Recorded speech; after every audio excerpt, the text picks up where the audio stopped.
Happy New Year, and welcome to a world where insights meet innovation. I'm Brent Peterson, inviting you to join us on this enlightening journey. In today's episode, we dive into the enchanting intersection of magic and marketing with Irwin Hau, founder of Chromatics. Irwin unravels how magic influences sales and marketing, emphasizing the significance of nurturing and educating customers. He introduces Conversion Cow, a breakthrough tool for enhancing website conversions. Get ready for a session brimming with actionable insights and groundbreaking strategies tailor-made for both marketing newcomers and veterans. Let's get started. Are you lost in the content creation chaos, struggling under the burden of high costs and complications?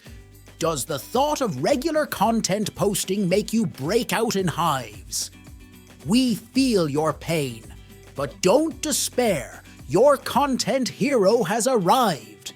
Introducing Content Basis, delivering unparalleled content creation and scheduling solutions crafted specifically for your audience and needs.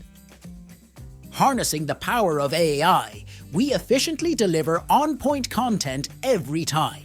Our US-based team meticulously reviews each piece, ensuring authenticity and precision. We value your unique voice and insights. You direct the final shape while we handle ideation to execution. With auto-scheduling, your content always finds its audience.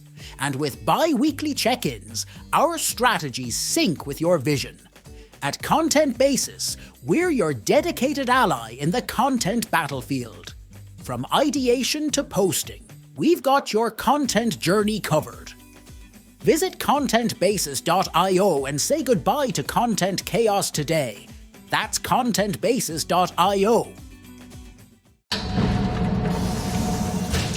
You're listening to Talk Commerce. Subscribe and download at talk-commerce.com.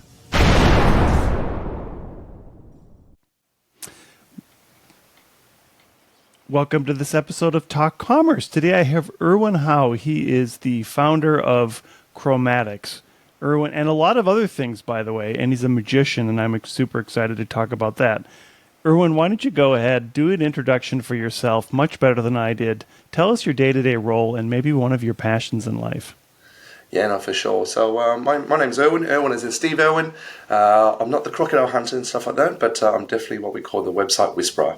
I run a business called Chromatics. It's been my flagship business for the last 14 years, helping people make websites that make their phone ring is our simple way of putting it. That's a nice basic start. All right, and passions, you had talked a little bit about magic, and we are on video right now, so some people are listening, and someday we might have a video version of this, but tell us one of your passions in life. Yeah, no, for sure. So one of the biggest passions that I've had, and I'm being 42 right now, or 23 years ago, I remember a good friend of mine said, "Hey, Irwin, have a look here, turn here," and I kind of looked around, and he pulled this card out of nowhere. I mean, I can't do it right now, but he pulled a card out. I pulled a pen out just then, but he pulled this card out, and it just mesmerized me. I just didn't know where that card came from. He kept on pulling cards out of thin air, and then he got me hooked. And so my big love has been in illusions, card tricks, sort of thing, and magic and stuff. And so yeah. So maybe the Las Vegas Strip is in your future someday. You'll get I've your definitely been there, but I don't know if I'm going back there for that reason. But let's see what happens, and hopefully I can see Penn and Teller when I'm down there as well. There you go. Yeah, I'd love to go see Penn. I think they're at the Rio. Unfortunately, I get to Las Vegas for business, not for pleasure. But anyways, good. All right. So Irwin, you had agreed to at least listen to one of my jokes, and all you have to do is say, should this joke remain free on the internet? And this is a new one. You're going to see it's fairly new. Or do you think someday we can charge for it? So, and this one you can get charged up over because it could be spacey. Who knows? But here we go. Anyone who ever worked at Twitter is now either an ex-employee or an ex-employee. So should this joke remain free or should we charge for it someday? Yeah, or should it get the check mark? Yeah. Well, X right there. So Yeah. that's All it. right. So that was just a play on words for those who don't get my jokes. Normally, I do have to explain them. Anyways, ex-employee because a lot of people got let go, or X because they changed their name to X, and it is right now in August of 2023. So who knows what Twitter's going to be called next month? In the ever-evolving retail landscape, one platform is changing the game, ushering in a retail renaissance that puts relationships at the forefront. Welcome to Endear.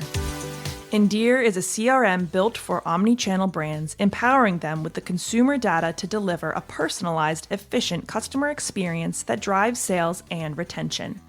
Imagine a tool that intuitively understands your customers' needs, giving your brand a remarkable edge. Don't believe us? Geronimo from Rebag says, I've used every CRM from Salesforce down, and Endear is the best one I've found for us. With Endear, your team isn't just selling products and crafting stories that resonate, nurturing connections that last. It's not just a CRM. It's a tool that empowers your sales associates to make personalized connections, bridging brands and customers like never before. Ready to redefine retail clienteling with a platform trusted by hundreds of omni-channel brands around the globe? Request your Endear demo today and enter a future of enriched connections and unparalleled customer loyalty. Yeah. Anyways, let's talk about something more interesting. I'd love to talk about sales, sales conversions. Tell us a little bit about your background and how you got into doing what you're doing, and tell us a little bit about Conversion Cow. Yeah, for sure. Well, before we jump into Conversion Cow, we talked about magic just then, and I made a really interesting observation back in the day. It was actually one magic trick that actually helped me to create a 7-figure business. And what I realized is magic and marketing are no different.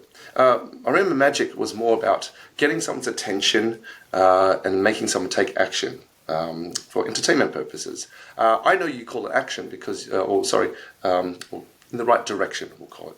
And I know you call it that because we call it in magic misdirection. It's actually the right direction for me. It's just not the right direction for you on where to look, which card to pick, and so forth. And so I took advantage of understanding human psychology in magic and human psychology in marketing. And I was able just to blend the two together. And that's the thing with sales and stuff like that. It's not about, and yes, you can be the sleazy salesman with the gift of the gab and those kind of things, but it's just dirty. It's not kind. Sales should actually be, and the way I explained it to one of my mentees, she said, I'm horrible at sales, Irwin. Absolutely horrible at it. And I said, why? She goes, and in some ways she was saying, I can't be sleazy, sort of thing. I said, that's not the point. Sales is about helping people. That's all it is. And if you have a heart to help, then you'll be amazing at what you do. And that's it. It's as simple as that. And so, I took the idea of magic and understanding techniques of knowing how to present things in a way that was nice and clear, to then demonstrating and giving a solution sort of thing, just packaging up in that way. So that's really the sales side. And I guess when it comes to Conversion Cow, it's really interesting. I look at being a web agency and knowing how to make websites.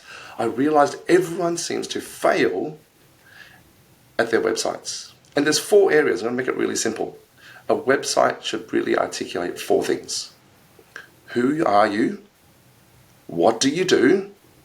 Why should I choose you? Or prove what you just said was true. And let me get in touch with you.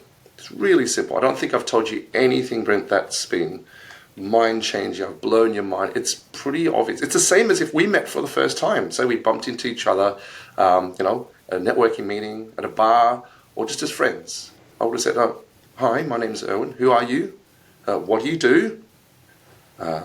Tell me more about what you do. Like, prove what you say is true. And hey, let's keep in touch. Here's my business card. Or, if you're going on a date, hey, can I go on a second date sort of thing, right? Can I have your number? But people fail to do those 4 things. So Conversion Cow that you mentioned before is another company that helps to articulate these 4 things so clearly on a website. So it's like, and so Conversion Cow is a tool that you install on any website built by anyone that summarizes your best sales pitch and call to actions all in one spot. And it features that message on every page of your website. And not only that, the real magic behind it is I can change that message on your website depending on how you interact with the site. So if you go to a specific page, it will change that sales message. Because what I learned, Brent, is the right message at the right time to the right person equals a better conversion rate. Therefore, you get to milk your website for more leads and beef it up, sort of thing. Hence the word conversion cow. So yeah, that's it.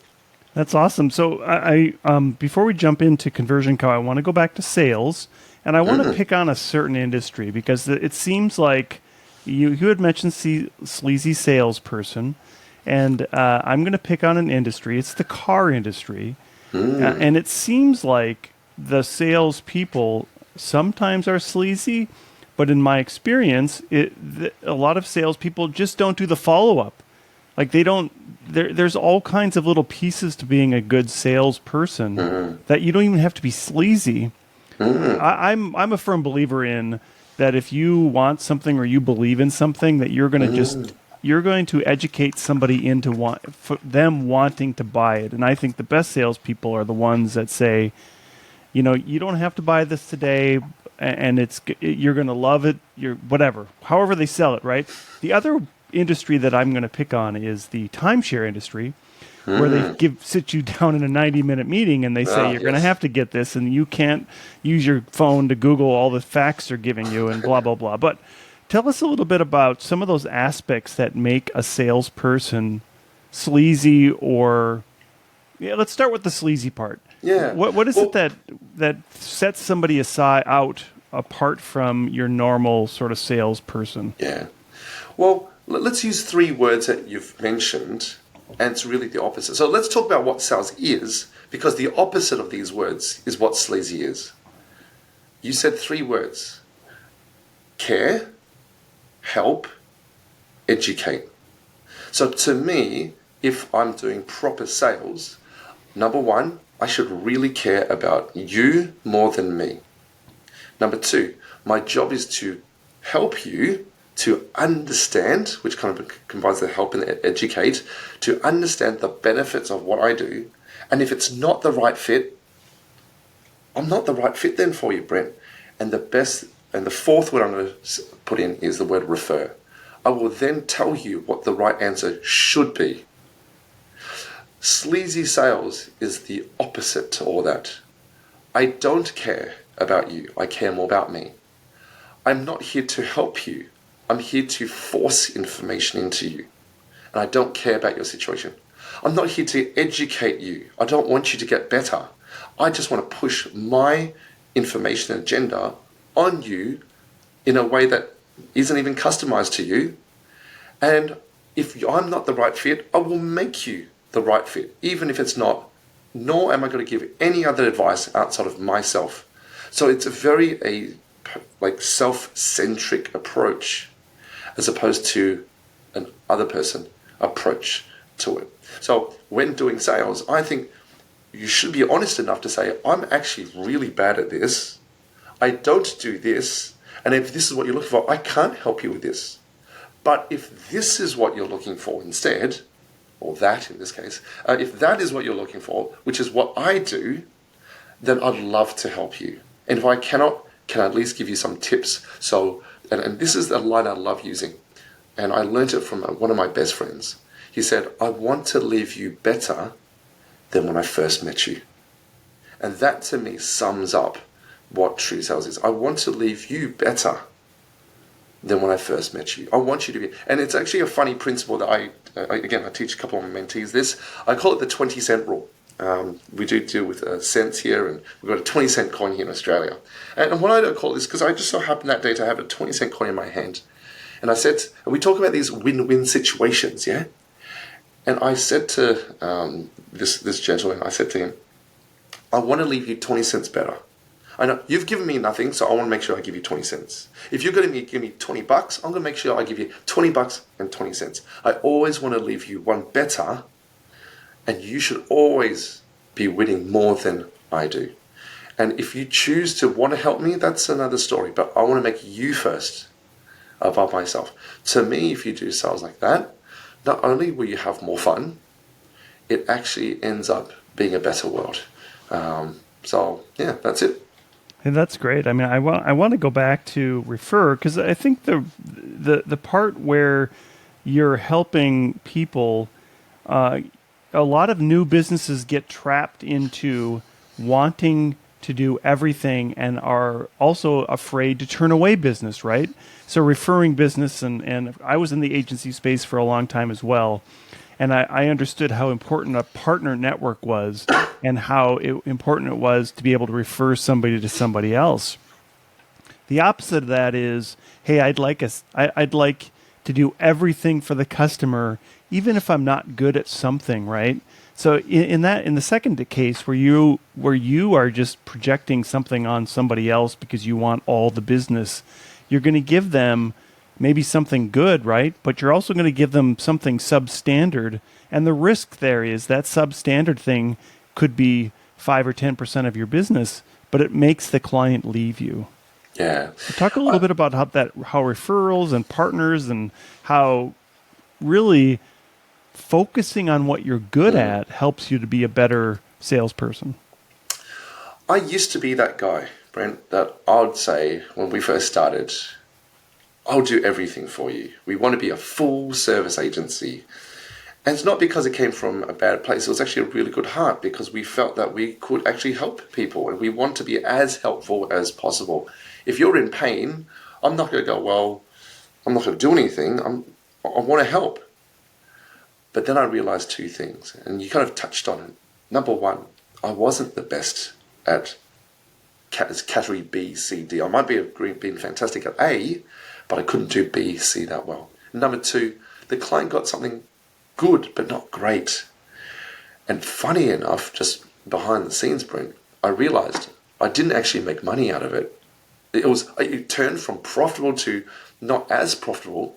And if I kept on going, it would be like, wait a minute, I'm chewing up my own resources, doing something I don't like or I'm not fantastic in giving a substandard product, and I'm not making much money out of it. That makes no sense, sort of thing.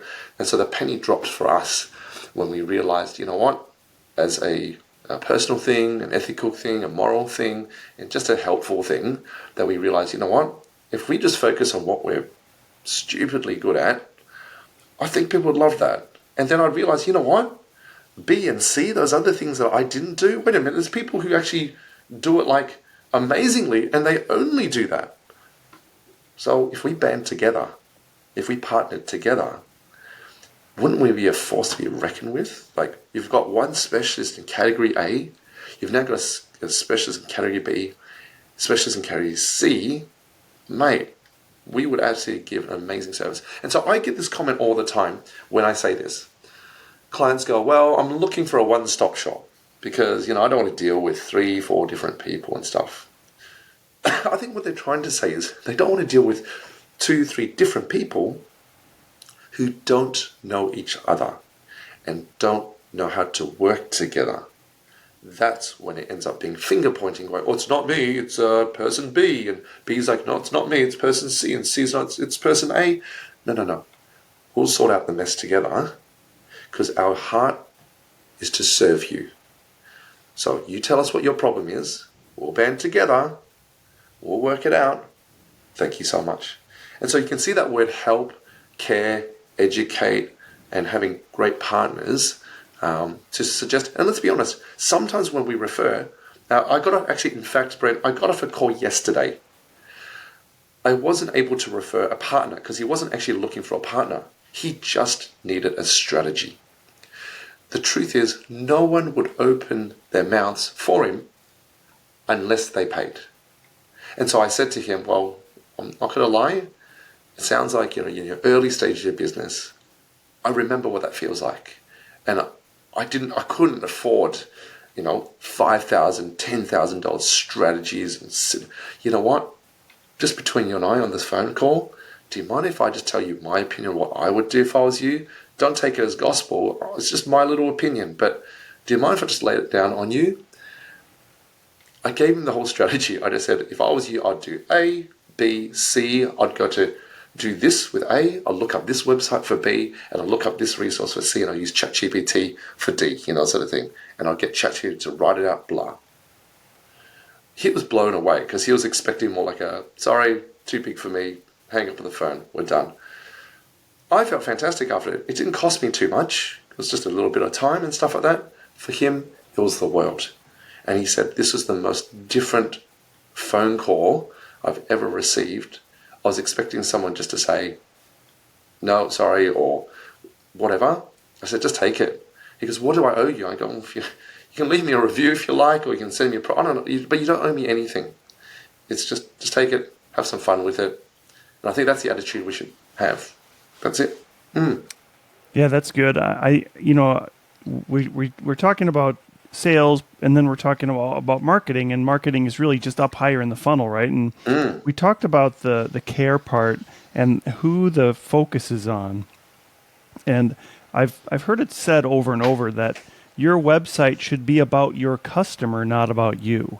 So starting in your marketing funnel, starting at the top of the funnel, it should always be about the customer. And I've just made a new website, and it was very difficult to make that transition mentally and then go back and reassess every single sentence you've written to make sure it's not about you, right?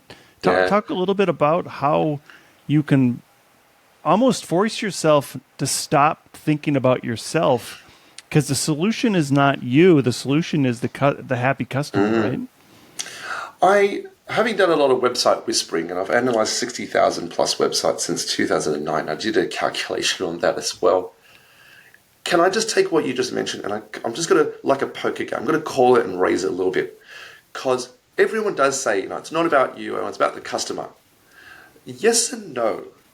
But I'm going to say it's actually 2/3 about the customer and 1/3 about you.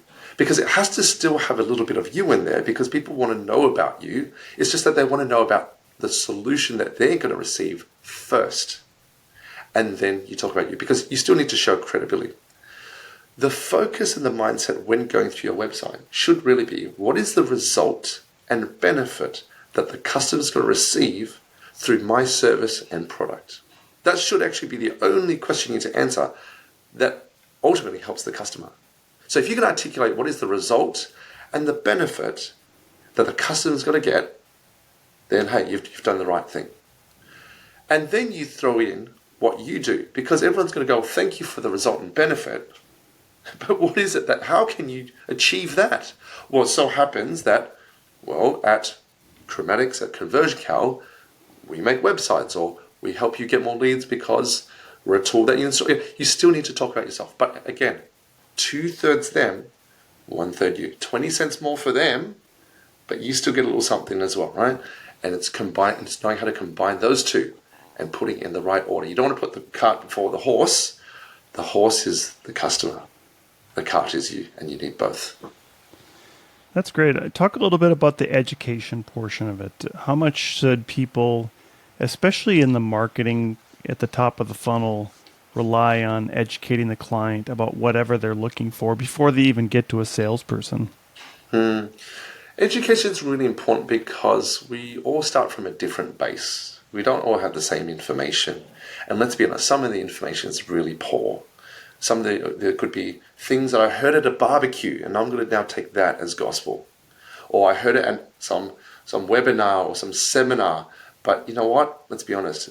The seminar's really selling. They were pretending to educate, but they're really just pitching their product. And so it's always good to give information that helps to distill things, create easy frameworks for people to understand. Say, for example, with marketing. Marketing is the one-to-many, as you mentioned. If you really want to break it to its most simplest core, and I know this is a very generalized statement, you could actually break it down to 3 things. Inbound, outbound, referral partners. That's just all marketing in general, sort of thing. And like you mentioned, there's top of the funnel, middle of the funnel, bottom of the funnel. Very simple. But a lot of people don't understand what that means. They just see it as, let's just do that strategy because my competitor does it, or Bob told me at the barbecue, so let's just do that. Or oh, you seem to do that and it seems to work, let me apply it to mine.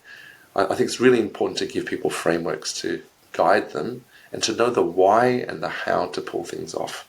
And so, creating content is really important for websites, for content strategies, for your SEO, that sort of thing. But it's also a great way to help your customer to have a clear path. That's your job, is be that guide to guide people there. And if it so happens that your product is the solution, fantastic. If it's not, that's okay. As long as you've given them the roadmap, they'll know where to go. So, yeah. You mentioned website whisperer. Tell us a little bit about how that came about and what is it that you do to whisper to websites? And are we talking too loud right now? Yeah.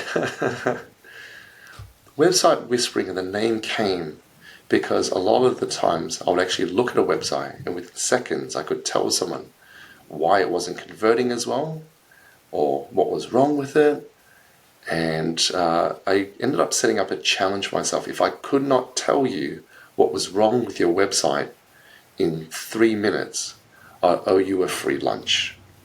And so that was the challenge and stuff like that. And so I guess I just got really good at looking at websites so quickly because I didn't want to give away free lunches. Not that I'm not generous, it's just that I want to live up to that name.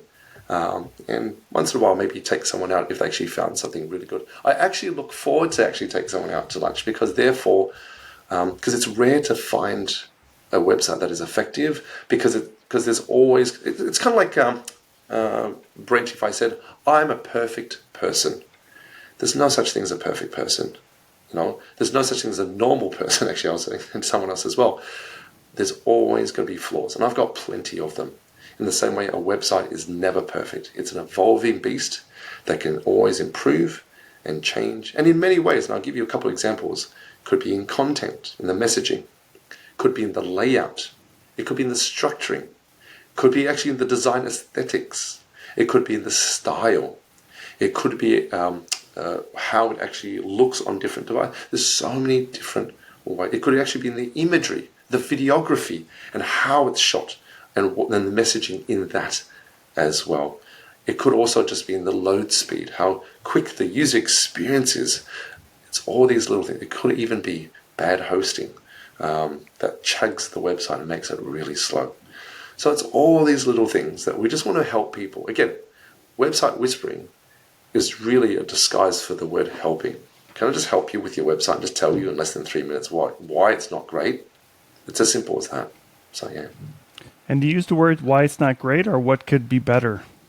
I mean, there's always room for improvement is my nice way of saying it. But there's a line that I have in my head. I actually learned this in the magic world because it was part of someone's patter as they were doing magic tricks. And they were saying, we love making complex simple and simple beautiful.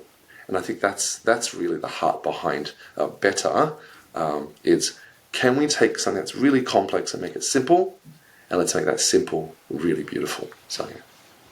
Yeah, I'm always reminded of the world's worst websites, and some people actually really try to make their website bad. And before I think it was Netscape had Blink, there was some specific HTML tags, and people would just overuse it, especially back in the 90s. Is there a fine line between the world's worst website that actually gets traffic and beautiful websites that convert? And then I would also say that when I was in the agency space, we did work for very big companies that had beautiful websites, but they converted poorly and they were super slow. So there's always this trade-off, right, between speed and beauty and functionality. Yeah. See, if you rely on creativity is subjective. So, Brent, I could think that the pen I'm holding right now is the most beautiful pen in the world. And you might go, it's the most basic rubbish, kind of pen that I've ever seen. It's subjective. And if we're going to rely on something and debate on something that is subjective, it's going to be really hard to please everyone. But if we rely on human psychology, helping people, all you have to ask is, was it useful? Is it helpful? Is it, that's all we have to rely on, stuff like that. So the focus has to be different when looking at these sites and stuff like that. So there's no such thing as a bad website. There's no morality when it comes to websites and stuff. The question is it effective in achieving its purpose? And so, say for example, if Google, Samsung can afford to make beautiful, crazy websites, but you know what? The purpose was brand awareness, not let's make $4,000 million from this website stuff. If that was their purpose and brand awareness and they've got the money for it, power to them, because they don't need to care about SEO and ranking. They've already got the name. They've got the size. But for me and little old me with my little business who doesn't have a bigger name as they do, and I definitely don't have their budgets, I can't just rely on sexy photos of my products. I've got to try a little bit harder. And so I've got to go from that kind of pretty to something a bit more practical, a bit more basic. And so it's just knowing where you are, what your purpose is, and also what your budget is realistically, Brent. You know, I want a Lamborghini kind of website, but I don't have the money for that. So it's just knowing where and giving the best based on what you have.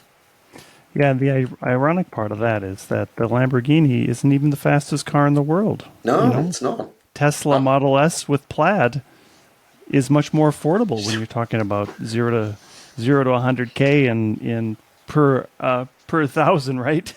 True, very true. So purpose. Focus on purpose, not creativity. So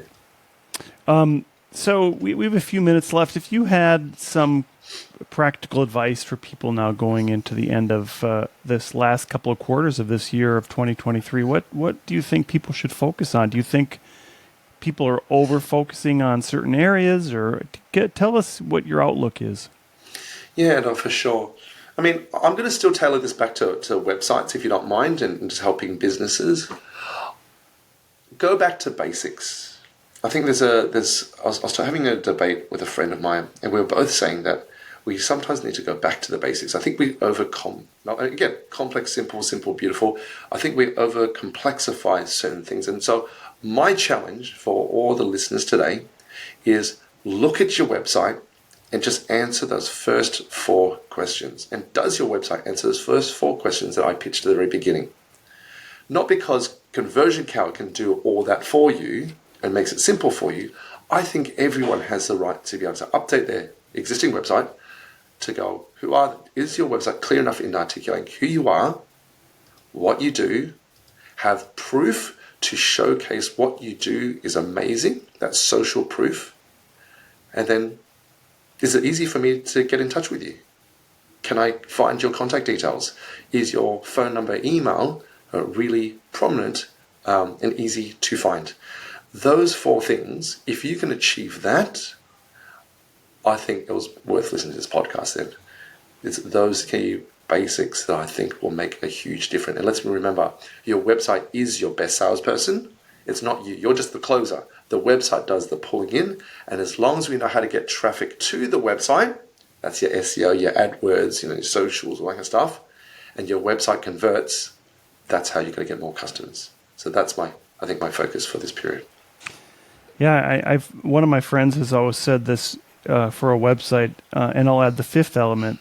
He would always say who, what, why, and wow. So you give him something that is unique in your own brand, and of course, contact is. Hopefully, everybody has a contact, right? That should be the most obvious, but I will say that it's often also the most overlooked. I can't tell you how many times I've had to dig in just to find an email address, let alone a form, 100%. but an email address that you're trying to get a hold of them, or if you're lucky to get a phone number. Well, as I say, common sense isn't so common. And what I deem as really obvious, it's think about it actually in the real world. Imagine you went on a date with someone, you were able to wow them, you were able to share who you are, what you do, you tell them more about you, and at the end of the night, you just walked off. You didn't ask for a second date. You forgot to leave your number. Like, you just did all that for what? And it's exactly the same as leaving a phone number or email off a website. You're doing exactly the same thing. You're introducing yourself. You're looking amazing. You're wowing them. You're capturing their attention. Bye. That's it. For what? And so it's really odd. And so you can't skip a step. You don't want to change the order either. If you remember, have you seen those websites, Brent, when you first come to it? Sign up now, give me your details. There you go. And I'm like, who are you? What do you do? I don't know. Like, this is awkward. It's like going on that date. Hey, marry me. What? I don't even know your name. So we just met. So having the right order and fulfilling all the steps is exactly what's right. So, And I'll throw out there's this viral website that's been going around. It's called Magna Butrym, MAGDABUTRYM. It's a fantastic experience on mobile and desktop, and it does wow you when you go on. I haven't tried to buy it. Might check it out later. Yeah, it's very cool. Irwin, as I close out the podcast, I give everybody a chance to do a shameless plug. What would you like to plug today? No, fantastic. Well, thank you so much for everyone who's tuned in. My name is Irwin Hau, so feel free to connect with me personally if you like on LinkedIn. Just search Irwin, IRWIN, and Hau, HAU. There's not many Irwin Haus out there, so I don't think it'll be too hard. So Irwin Hau on LinkedIn. And if you want to check out my two companies, Chromatics is my main web design conversion agency. So CHROMATIX.com.au. And the SaaS company that we also run is called Conversion Cow, which helps you to summarize your sales message and put those call to actions on your page. So that's Conversion, CONVERSION, cow as in moo cow or beef up your website. So COW.com. So that's it. That's awesome. And I'll make sure I put all those links in the show notes. Thank you so much. Really appreciate it. Irwin, it's been a pleasure. Thank you. Thanks for getting up so early to do this recording. Absolute pleasure, man. Thank you so much. Cheers. Thanks, guys. Bye. Talk Commerce is a production of Content Basis, LLC. For more creative content, go to contentbasis.io.